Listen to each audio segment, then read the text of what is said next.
el título de esta enseñanza, si quieren anotarlo, se llama cosas que no son compatibles con la gracia. Cosas que no son compatibles con la gracia.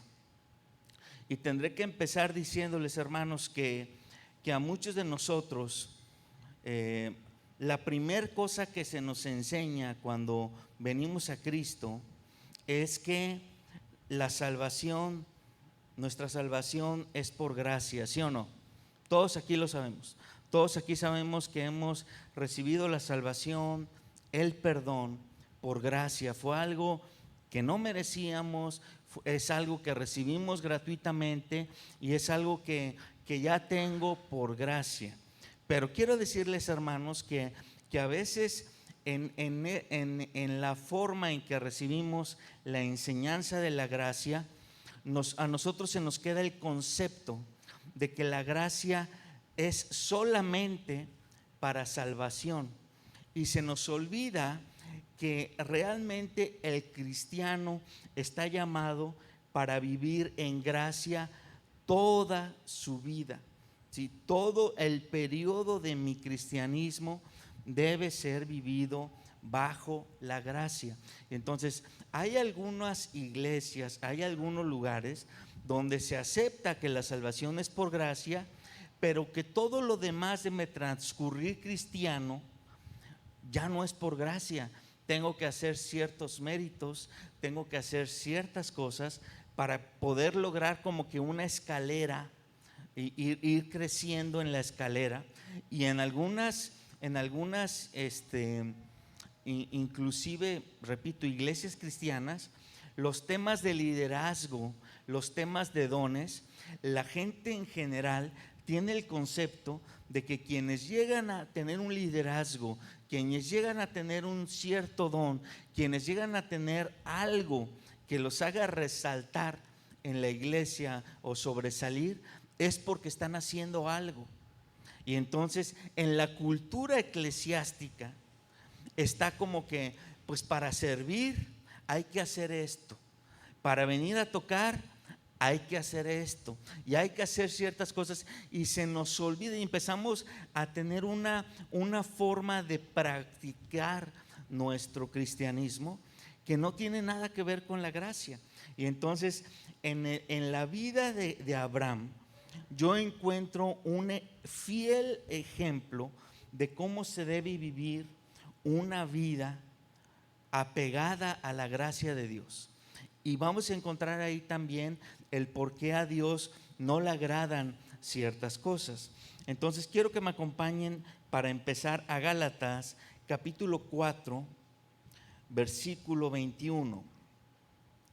Y vamos a leer un fragmento en el cual Pablo les está hablando a los Gálatas, y en esa escrito que Pablo le hace a los Gálatas, vamos a ver qué es lo que les dice, porque es muy fuerte. Les dice: díganme ustedes, los que quieren estar bajo la ley, ¿no han oído la ley? Y entonces Pablo le está hablando a un tipo de gente que eran estos Gálatas, que eran judíos en su mayoría, y que algunos que eran judíos y otros que no eran judíos estaban buscando judaizarse. ¿Sí? Los judíos querían mantener sus creencias judías, estar apegados a lo que es la ley, y los gentiles que estaban llegando a la iglesia, en lugar de recibir un evangelio en el que se les hablara de libertad, se les hablaba de un evangelio que tenían que cubrir ciertos requisitos para poder entrar por esa puerta. ¿Qué requisitos? Tienes que vestirte de cierta forma, tienes que hablar de cierta forma, tienes que cumplir esta ley, tienes que hacer esto y esto y esto. Y estoy seguro, hermanos, que ustedes han escuchado de iglesias o vienen de una iglesia en la que en la puerta había como que requisitos. Aquí se entra así y así y así.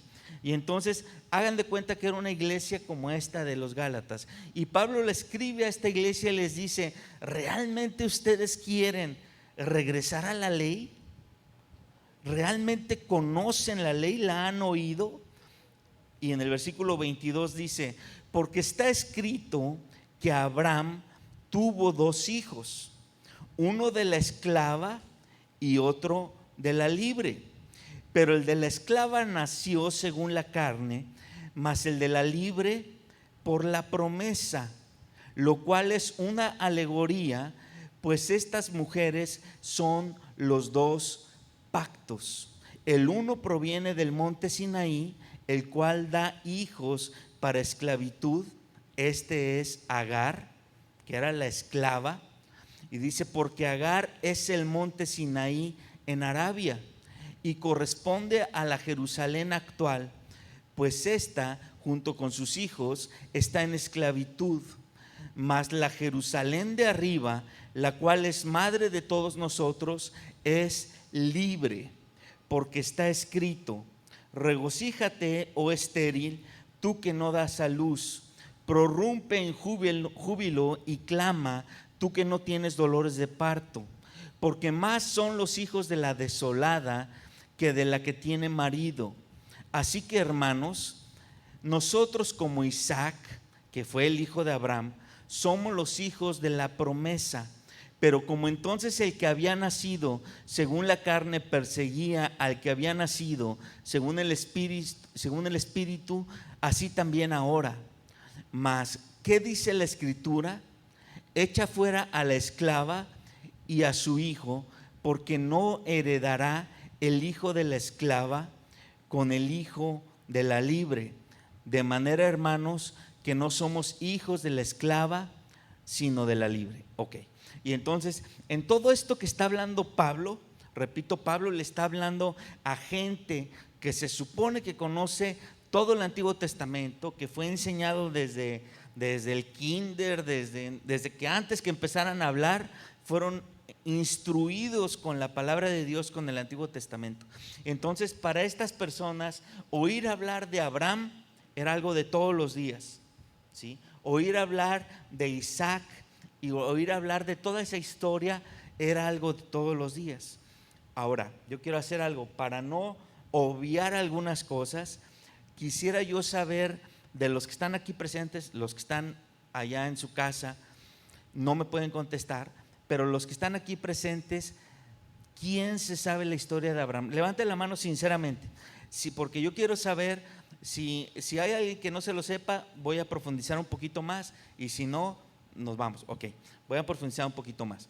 Entonces, vámonos por favor a Génesis capítulo 21.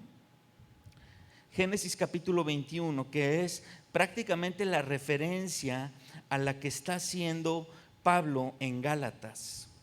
Ahí en este capítulo de Génesis vamos a encontrar que el momento histórico en el cual Abraham ya ha tenido un hijo, que es el hijo de la promesa. Y antes de leer este fragmento de la palabra de Dios, quiero recapitular parte de la historia que sucede antes de esta parte, para que nos quede a todos claro. Abraham es llamado en todo el Antiguo Testamento y después corroborado en el Nuevo Testamento como el padre de la fe, ¿sí? Para todos los judíos, Abraham es su padre. De hecho, en la predicación del domingo nos tocó ver un fragmento en Juan, en el cual cuando Jesús está interactuando con los judíos, ellos muy a su estilo y a su tradición, ellos dicen: nuestro padre es Abraham. ¿Sí? No te metas con nuestra historia, no te metas con nuestras tradiciones, eso ni me lo toques, ni me lo muevas. Y no era lo que estaba haciendo Jesús, pero nos queda muy claro que los judíos tenían en su mente y en su tradición que como nación, como pueblo, ellos son descendientes de Abraham. ¿Quién fue Abraham? Abraham fue un personaje histórico, está comprobado inclusive científicamente que Abraham existió, que fue un personaje que vivió alrededor de los años 1870 en adelante, antes de Cristo, 1870 años antes de Cristo. Entonces esa es más o menos la época de Abraham. y Abraham vive 175 años, me parece. Entonces estuvo entre los 1800 y los 1700 años antes de Cristo, ¿sí? Y cuando Dios llama a Abraham, Abraham no era parte del pueblo de Dios, no existía el pueblo de Dios.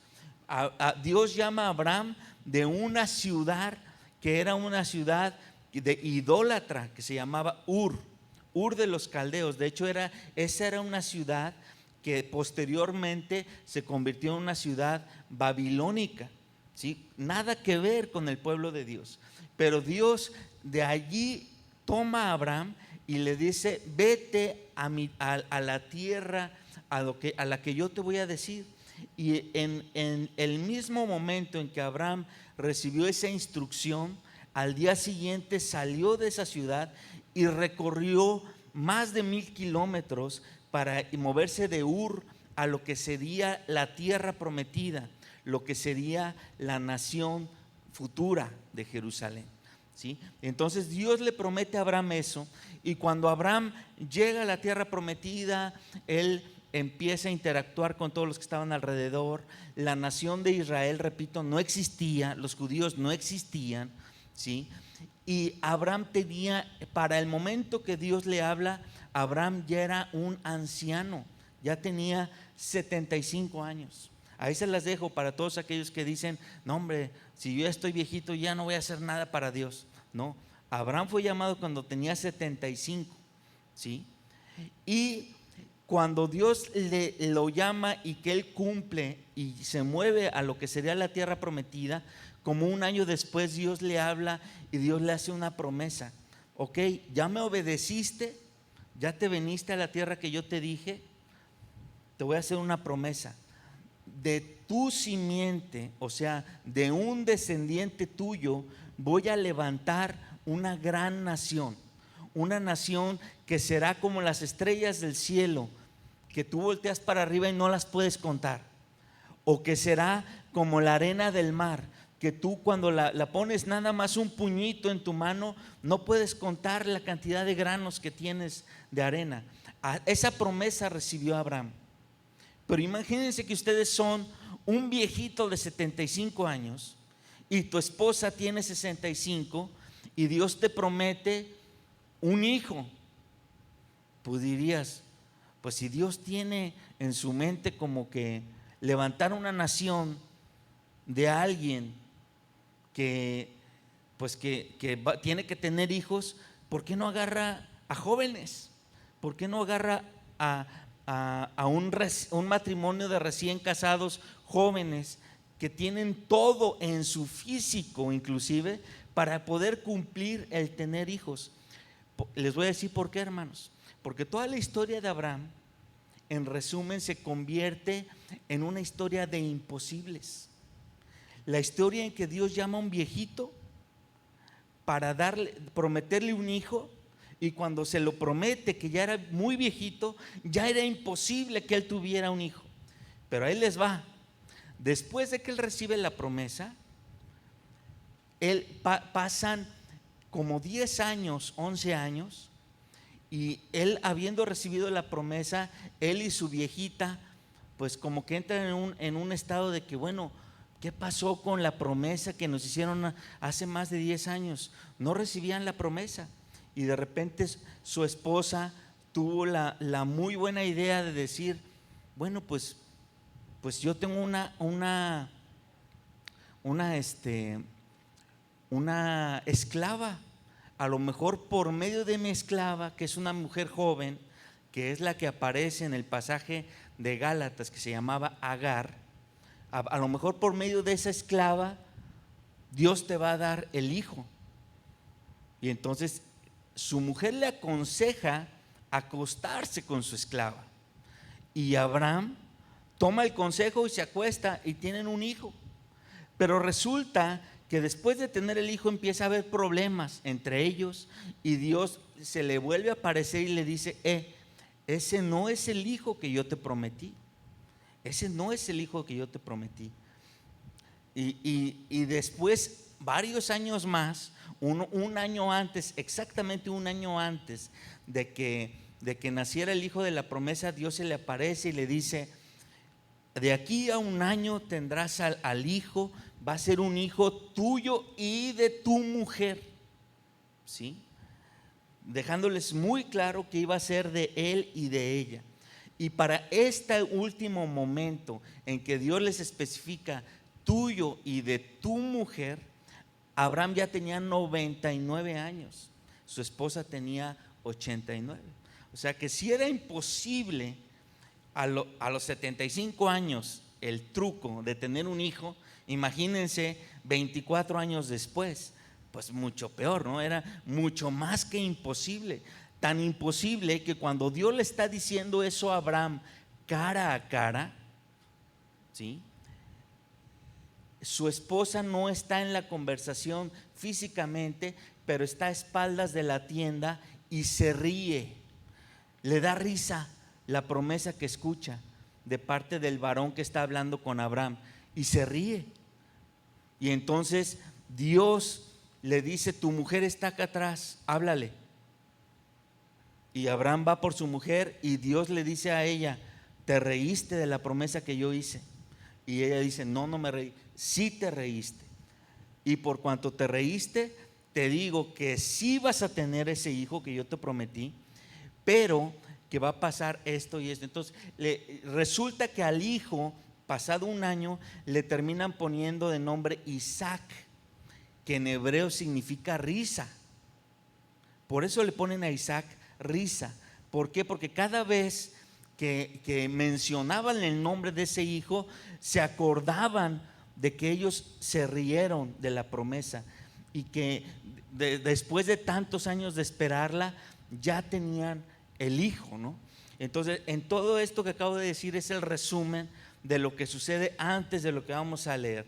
Versículo 8 del capítulo 21 dice: y creció el niño y fue destetado, e hizo Abraham gran banquete el día que fue destetado Isaac. O sea, Isaac tenía para este momento más o menos 2 años, que era más o menos el momento en que destetaban a los bebés, ¿sí? Dice: y vio Sara que el hijo de Agar la egipcia, el cual ésta le había dado a luz a Abraham, se burlaba de su hijo Isaac. Imagínense un muchacho que más o menos tendría como 15 años, se burlaba del bebé, ¿sí? No dice por qué se burlaba, el hecho es que se burlaba, ¿sí? Y dice: y vio Sara que el hijo de Agar, versículo 10, y dice: por tanto dijo a Abraham, esto lo está diciendo Sara: echa a esta sierva y a su hijo, porque el hijo de esta sierva no ha de heredar con Isaac mi hijo. O sea, a Sara le dolió tanto que el otro huerco se estuviera burlando de su hijo, y de saber que ese hijo, si ella no hacía algo, pudiera convertirse en el heredero de Abraham, que le dice a Abraham, le aconseja a Abraham: échalos, tanto a ella como al niño. Y dice: y este dicho le pareció grave en gran manera a Abraham. ¿A causa de quién? A causa no de la esclava, sino del hijo, ¿no? Porque Abraham ya consideraba a Ismael su hijo, sí, pues que de hecho lo era carnalmente, pero no era el hijo de la promesa. Versículo 12, vamos a leer un versículo que nos puede llamar la atención. Dice: entonces dijo Dios a Abraham. O sea, Dios se da cuenta de que Abraham no quiere correr al muchacho, no lo quiere sacar de la casa, y entonces Dios toma la palabra y le dice a Abraham: no te parezca grave a causa del muchacho y de tu sierva. En todo lo que te dijere Sara, oye su voz, porque en Isaac te será llamada descendencia. Solamente en Isaac, no en Ismael. Y entonces aquí vemos el por qué Pablo en Gálatas está hablando de que el hijo de la esclava no era el hijo de la promesa, y el hijo de la libre, que venía siendo la esposa de Abraham, era el hijo de la promesa, ¿sí? Entonces Pablo está haciendo una comparación entre la ley y la gracia. Y llama mucho la atención que para hacer esa comparación entre estar amarrado a una ley y pues saber vivir en la gracia de Dios, usa la alegoría de esto, ¿sí? Y al usar esta alegoría, prácticamente está usando como referencia toda la vida de Abraham. Y está diciendo, a ver, lo que hizo Abraham y Sara al tener al primer hijo, que Dios no les dijo que fuera de esa forma, lo que ellos fueron fue como que tratar de provocar que sucediera lo que Dios había dicho, como de forzarlo de alguna forma, ¿sí? Y yo creo que todos nosotros en algún momento nos ha pasado por la mente o hemos hecho algo parecido. No estoy hablando de que estemos viejitos, ni que hablando de hijos con alguien más, no. Estoy hablando de forzar una situación, ¿sí? Que Dios ya nos prometió, pero que Dios nos dice, sí tengo esto para ti, pero lo tengo en el futuro.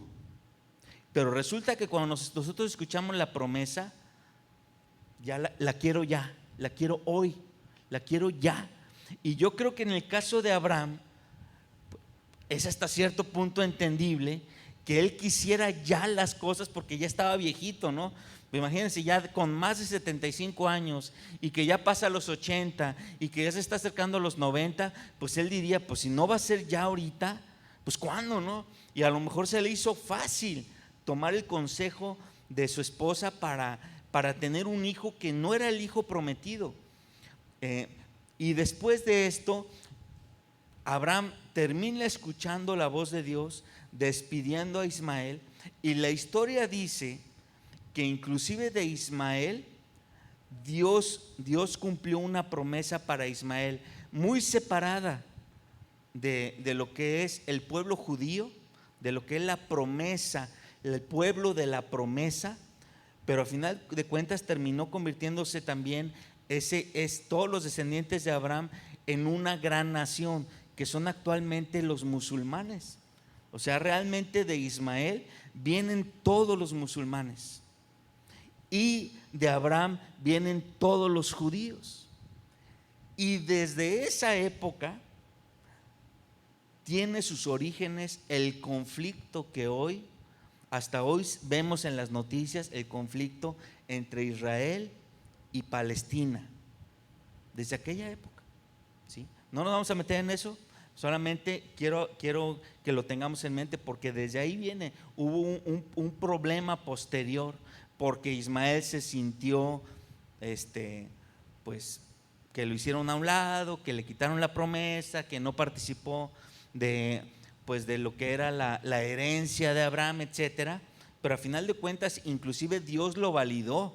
Dios dijo, eso no es para Ismael, porque yo nunca quise a Ismael como el hijo de la promesa, ¿sí?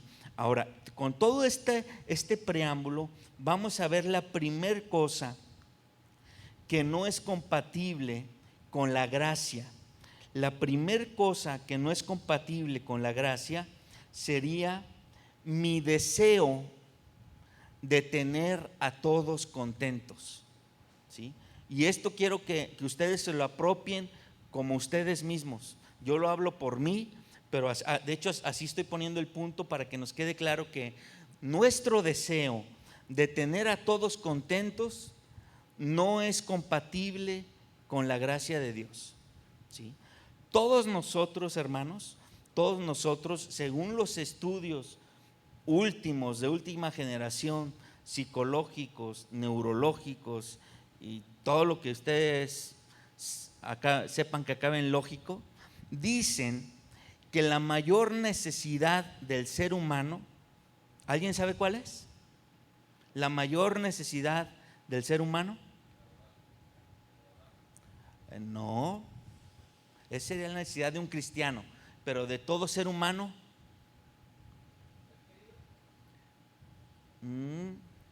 ser aceptado. Ser aceptado es la mayor necesidad que tiene un ser humano. De hecho, desde el que alguien es bebé, el bebé ya está buscando la aceptación ¿de quién?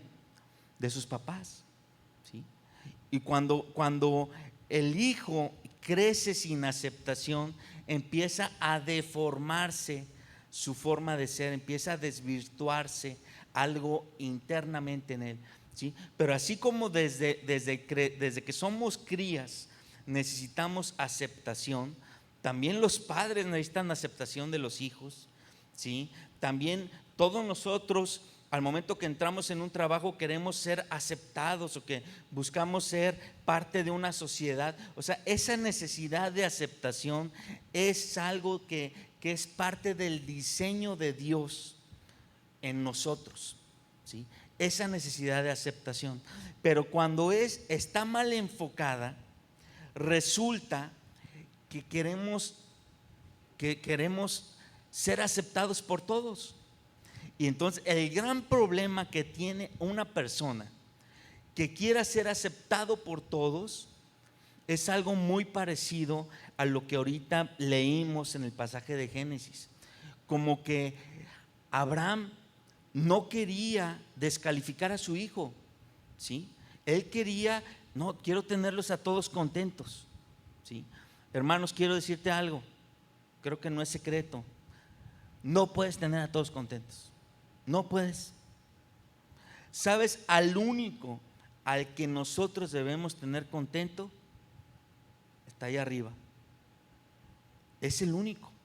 Entonces, cuando la iglesia o cuando nosotros estamos buscando la aceptación en algo diferente a Dios, nos estamos equivocando al vivir en la gracia.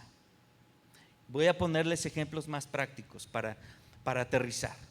¿Qué pasa cuando yo entro por esa puerta o por esa puerta y para sentirme aceptado digo, tengo que ir vestido de cierta forma, tengo que hablar de cierta forma, tengo que cantar de cierta forma, tengo que aplaudir de cierta forma? Y no sé si ustedes se han dado cuenta, pero yo soy muy observador. Toda la gente que entra por esa puerta, así sea gente medio nueva o nueva, termina haciendo lo que todos hacen. Terminamos como que acoplándonos, ¿no? Pues todos hacen algo y todos terminan haciéndolo. Y entonces resulta que como el dicho dice, a donde fueres haz lo que vieres, ¿no? Entonces vemos que todos entran a un lugar y todos aplauden. ¿Y por qué aplaudes? Todos están aplaudiendo. ¿Y por qué levantas tu mano? Pues porque el de allá dijo y el de al lado lo está haciendo también, y yo me voy a ver medio raro si no lo hago. A esas cosas me refiero, hermanos. Cuando estamos buscando la aceptación del que me rodea, resulta que estoy perdiendo la perspectiva de a quién tengo que agradar, que es el de arriba. Entonces, si mi necesidad de aceptación la tengo muy clara, yo voy a ser quien yo sea para Dios, y los demás no me deberían importar al mismo nivel, ¿sí? Y no digo que les valga, no, que no les importe al mismo nivel. No al mismo nivel. No puedo poner arriba a alguien que no es Dios. Mi necesidad de aceptación está solamente de Dios, solamente en Él. De hecho, quiero que leamos un versículo, Efesios 5, más bien son dos versículos, 5 y 6, Efesios 1, 5 y 6.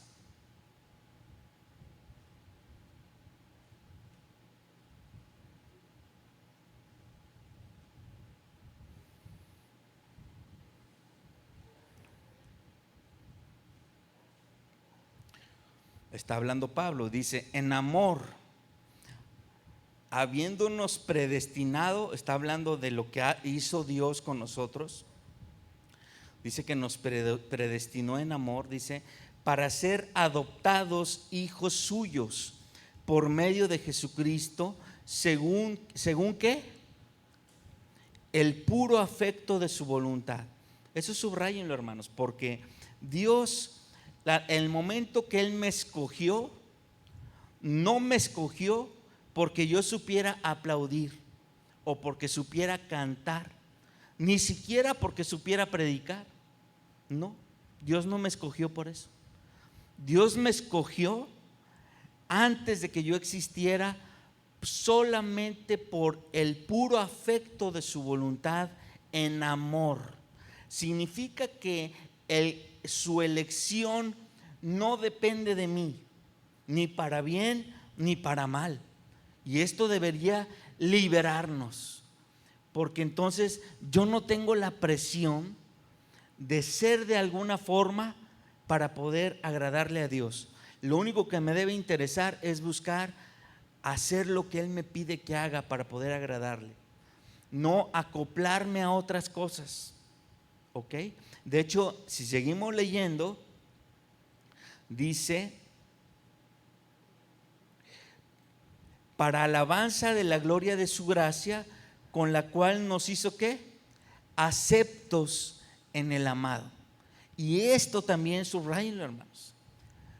El que me tenía que aceptar ya me aceptó. O sea, Dios a través de Jesucristo ya cubrió en mí la necesidad más básica que tengo, que es de aceptación. Él ya me aceptó. Él ya me aceptó. No tengo yo que hacer nada más, ¿sí? Y si yo aprendo a vivir con eso, entonces estoy caminando en gracia, en su gracia. Si yo no aprendo a vivir así, si yo sigo buscando otras cosas como para que Él me acepte, estoy haciendo como lo que hizo Abraham, traer un hijo que no me pidió. Entonces, no tenemos por qué hacer eso. No tenemos por qué traerle a Dios algo que Él no nos pide para aceptarnos. Él no está pidiendo que vengamos con nuestra bolsa de talentos, o con nuestra bolsa de dinero, o con nuestra bolsa de cumplimientos, porque si somos muy buenos para decirle: yo ya le cumplí a Dios en esto y en esto y en esto, y Él ¿por qué no me cumple? No, Él no está esperando de nosotros que nuestros cumplimientos, no, Él ya me aceptó. Él ya me aceptó, ¿ok? No tengo por qué tener duda de eso, y entonces tengo que caminar en esa gracia, en esa libertad. La segunda cosa que no es compatible con la gracia es mi consejo para otros y el consejo de otros para mí. Así es, mi consejo para otros y el consejo de otros para mí no es compatible en la gracia. Obviamente estoy hablando de un consejo que no está alineado con la palabra de Dios. Y estoy hablando, por ejemplo, del consejo que le hizo Sara a su esposo al decirle: acuéstate con mi esclava para que ella tenga un hijo mío y pues sea el hijo que Dios quiere que tengamos. ¿No? ¿Ese consejo de qué sirvió? De nada. De hecho, la misma Sara, después de que había pasado el acto, ella misma se empezó a sentir mal, porque ella arrojó a su esposo en manos de otra mujer. Imagínense lo que es de tremendo eso. Ella misma empezó a odiar a Agar, y lo vemos en la Biblia. Ya no la soportaba. ¿Por qué? Porque lo que ella misma aconsejó se convirtió para ella misma en algo que la persiguió toda su vida, ¿sí? Entonces, ¿a qué me refiero con esto? Cuando damos consejos malos o escuchamos consejos malos, significa que no estamos caminando en la gracia de Dios. Y esto pasa en las iglesias. Quiero decirles, hermanos, que sí pasa, y mucho. Pasa mucho, porque hay muchos hermanos, y yo no me puedo zafar, a mí me pasó también, que muchas veces queremos escuchar el consejo que yo quiero escuchar. Ando buscando lo que yo quiero oír, porque cuando escucho el consejo de alguien que me habla con la palabra de Dios y no me gusta, no, ese como que no es de Dios. y vamos buscando, y entonces se convierte en una especie de que 100 mexicanos dijeron que podía pecar, y como 100 mexicanos dijeron que sí, pues aunque la Biblia diga que no, pues vámonos con la que me gustó, ¿no? Así se convierte en nuestra vida a veces. Estamos buscando a ver quién me dice lo que yo quiero, y eso no es parte de vivir en la gracia de Dios. Vivir en la gracia de Dios es estar conectado con Él de tal forma que yo tenga el oído bien agudo para saber qué cosas sí son de Dios y qué cosas no son de Dios. Vamos a leer unos pasajes. Proverbios capítulo 26, versículo 7.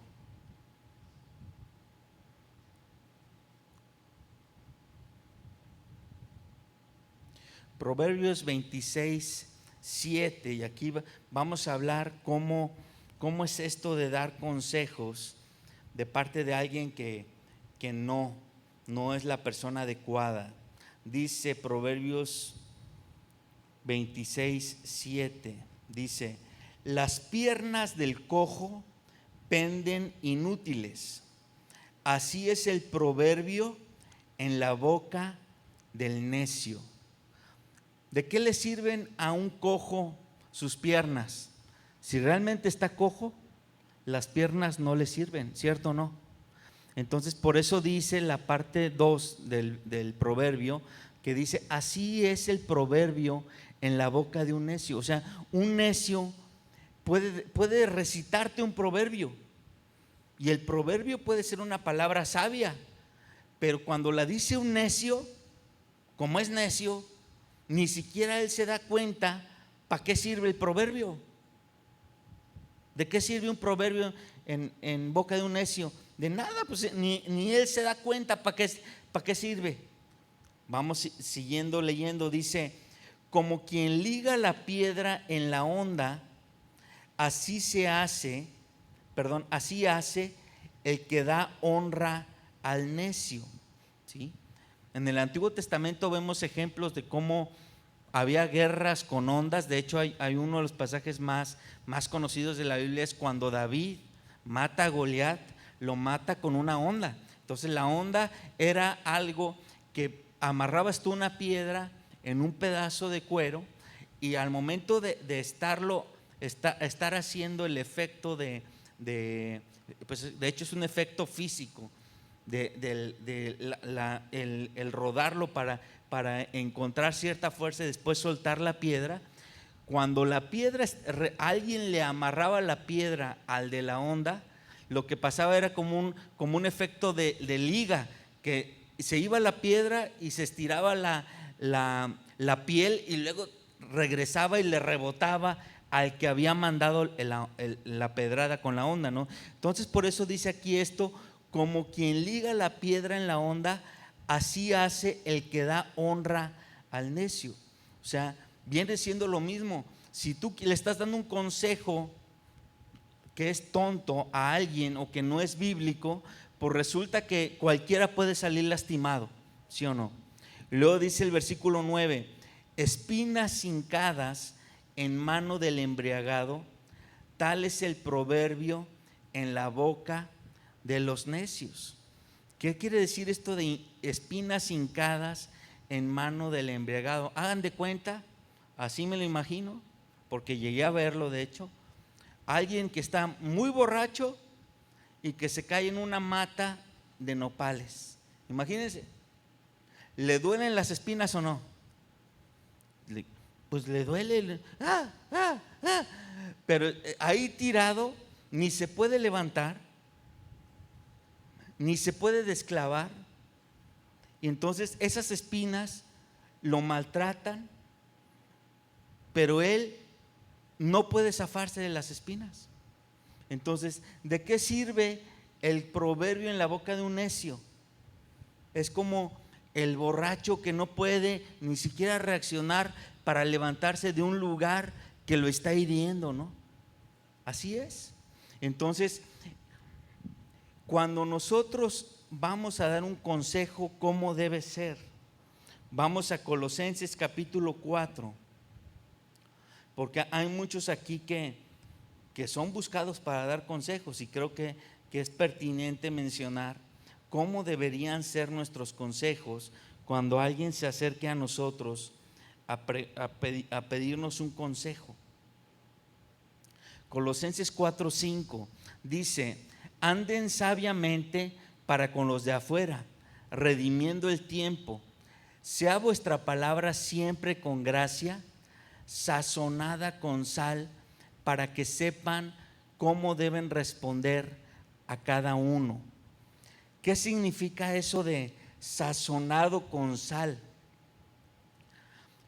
Cuando dice que nuestra palabra sea siempre con gracia y sea sazonada con sal, aquí el apóstol Pablo está comparando las palabras que le puede decir un cristiano a otro cristiano, como el hecho de que cuando los judíos ofrecían un sacrificio a Dios, todos los sacrificios que los judíos le ofrecían a Dios tenían que ser pasados por sal, tenían que salarse, ¿sí? Y después de que se salaban, se ponían en el altar del sacrificio, hasta después de salarse. Entonces, ¿qué significa que nuestras palabras sean sazonadas con sal? Que hagamos de cuenta que las palabras que yo le estoy diciendo a mi hermano, como si yo se les estuviera diciendo a Dios. Así de importante. Si alguien me pide un consejo, yo tengo que tener tanto temor de lo que voy a decir, como si yo se lo estuviera diciendo a Dios, como si yo se lo estuviera entregando a alguien. Así de importante. Por eso dice Pablo, sazonado con sal. Cuídate de lo que hablas, de lo que aconsejas. Si no sabes qué decir, pide oración, pide otro consejo a alguien más, o simplemente dile a la persona: no sé qué decirte. No inventemos cosas.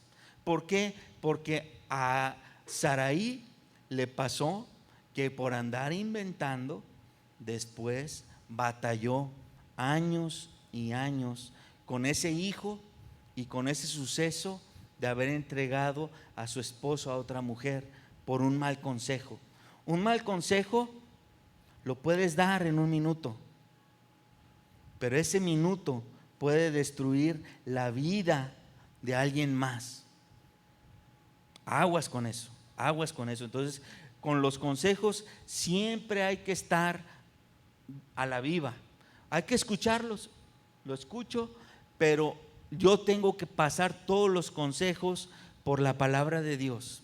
Y si no es algo que esté en la palabra de Dios, así la persona que me lo está diciendo diga que es profeta, si no lo dice la palabra de Dios, si no me lo confirma este libro, para mí no debe valer como un consejo válido. Amén. Esa es la segunda cosa. Tercer cosa que no es compatible con la gracia. Tercer cosa que no es compatible con la gracia de Dios. Y este es algo que a muchos nos duele, que es mi sabiduría.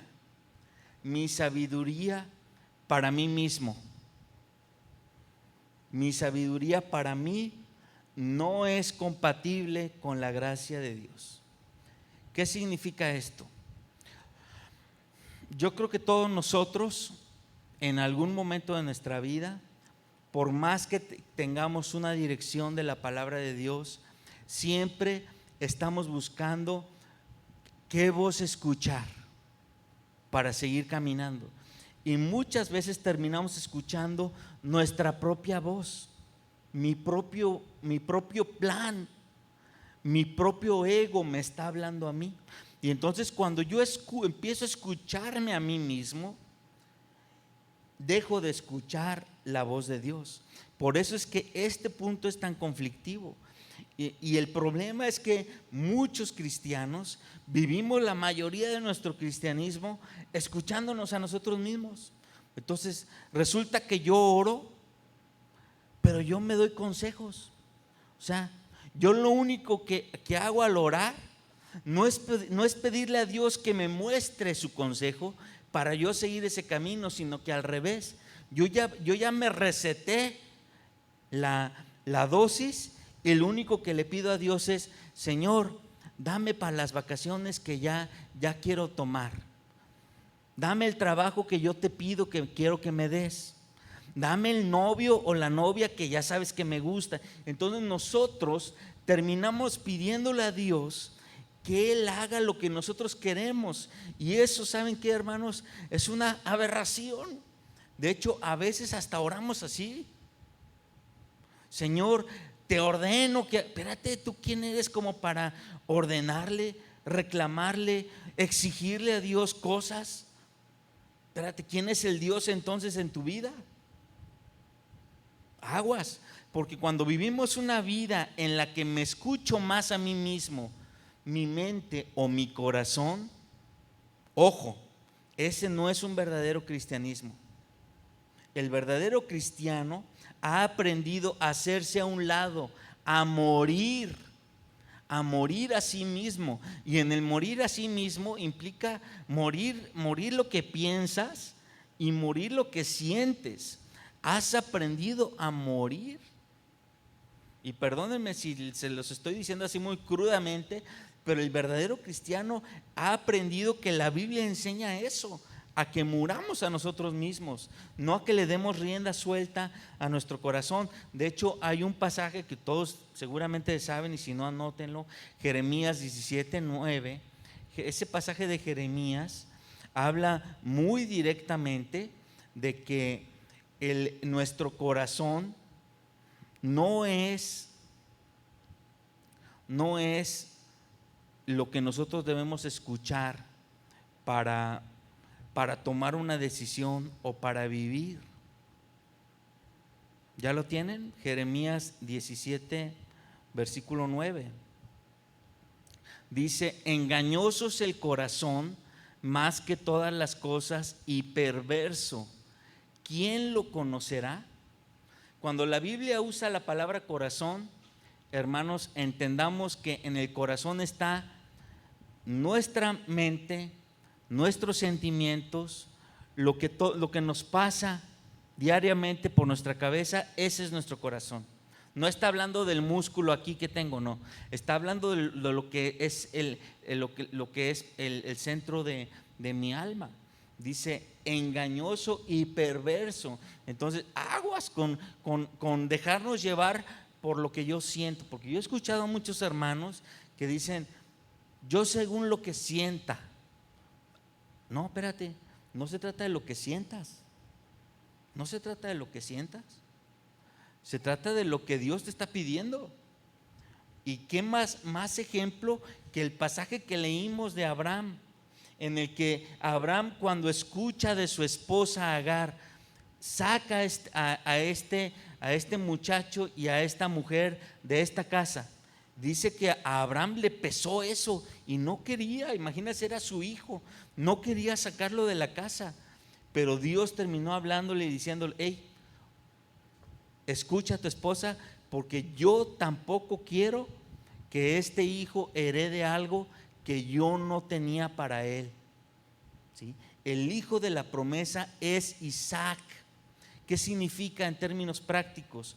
Que lo que Dios quiere para ti, hermano Francisco, para ti, Moisés, para ti, Mía, para Samaí, lo que Dios quiere para ustedes es algo que Dios les va a proveer a ustedes. No andemos inventando algo, y ni nadie de nosotros más. No nos andemos inventando una chambita para ayudarle a Dios, un favorcito en que pueda apalancarle algo, un cómo le ayudo, ayúdate que yo te ayudaré. No, eso no es así, no está en la Biblia. No está en la Biblia. ¿Sí? Cuando Dios nos promete algo, tenemos que aprender a esperar. Y si no tengo claro cuánto tiempo tengo que esperar, pues sigo orando. ¿Sí? Pero cuando Dios hace las cosas, las hace como Él dijo, cuando Él dijo, y va a cumplirlo tal cual lo dijo. Así.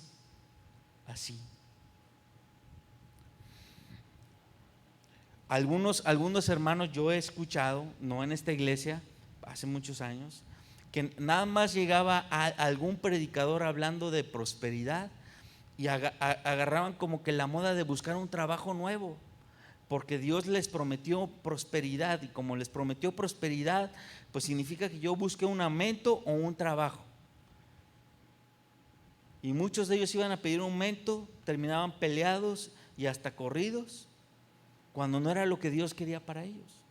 Repito, lo que Dios nos pueda prometer, si es de Dios, se va a cumplir. ¿Cuándo? Cuando Él quiera. Las promesas de Dios que hace hoy no necesariamente son para hoy. Todas tienen un tiempo, ¿ok? Y para terminar, la última cosa que no puede o que no es compatible con la gracia de Dios es mi habilidad para realizar algo. Mi habilidad para realizar algo. ¿Sí? Y entonces, en el ejemplo de Abraham, vemos muy claro que desde que Abraham fue llamado por Dios, ya no tenía la habilidad como para tener un hijo. A los 75 años, ¿quién piensa en tener hijos? O sea, él se ve en el espejo y dice, pues yo ya no, ni cómo tener hijos, ¿no? Pero pasados 24 años más, pues peor. Entonces, ¿cuál habilidad tenía Abraham para poder tener un hijo? Dios tuvo que poner en él algo en un momento específico para que él pudiera tener ese hijo, ¿sí? Él ya ni le pasaba por la mente, ¿sí? Su esposa, aparte de vieja, era estéril. Entonces, era 3 veces imposible, por la esterilidad de ella, por la edad de ella y por la edad de él, que tuvieran un hijo. Pero quiero decirles, hermanos, que en los imposibles Dios se agrada. De hecho, la Biblia dice que Dios es el Dios de los imposibles. Dios es el Dios de los imposibles. Nada más que a nosotros nos sentimos supermanes y mujeres maravillas. Tenemos imposibles por delante y lo primero que hacemos es ponernos la capa y decir, pues ahora me toca a mí. Y queremos dárnoslas de que podemos hacer lo que sea, porque alguien nos dijo alguna vez que todo lo podíamos en Cristo que nos fortalece. Y sí, lo dice la Biblia. Pero cuando la Biblia dice que todo lo podemos en Cristo que nos fortalece, lo dice en otro contexto. No nos dice ponte la capa y aviéntate del edificio más alto de la ciudad. No dice eso. No dice haz algo tonto. No dice eso. Cuando Pablo dice eso en Filipenses 4:13, lo está dando en un contexto de que él sabe vivir con poco y con mucho, ¿sí? Dice, sé tener abundancia y sé tener necesidad. Todo lo puedo en Cristo que me fortalece. Entonces está hablando de otra cosa. Está hablando de saber vivir como Dios me va metiendo en ciertas circunstancias. Aprender a vivir en la necesidad es un todo lo puedo en Cristo que me fortalece, ¿sí? Aprender a tener lo poco y saber subsistir con eso es todo lo puedo en Cristo que me fortalece, ¿sí? Pero yo he escuchado predicaciones e iglesias en las que se habla de que si tú eres pobre, tienes que irte a sacar el chamuco, porque el demonio de la pobreza lo traes y te tienen que liberar. No, espérate, la Biblia nunca dijo, nunca Jesús dice que no va a haber pobres en la iglesia. De hecho, hay un pasaje, se los dejo de tarea, búsquenlo, en el que explícitamente Jesús le dice a todos sus discípulos: hey, a los pobres siempre los tendréis, síganme a mí. Caray, Jesús no dijo que todos íbamos a ser ricos, no dijo. Si él hubiera dicho eso y nosotros seguimos aquí, pues qué tontos, porque yo creo que de aquí nadie es rico. pero hemos creído en un Dios que nos ha llevado más allá de lo que yo deseo. Y el gran problema de nosotros es que siempre queremos tener más. El gran problema de nosotros es que siempre queremos cumplir un sueño, mi sueño. El gran problema de nosotros es que siempre tenemos un objetivo más. El gran problema de nosotros es que ya tengo una casa nueva y quiero otra. El gran problema de nosotros es que ya tengo un carro nuevo y quiero otro. El gran problema de nosotros es, así es nuestra vida, hermanos.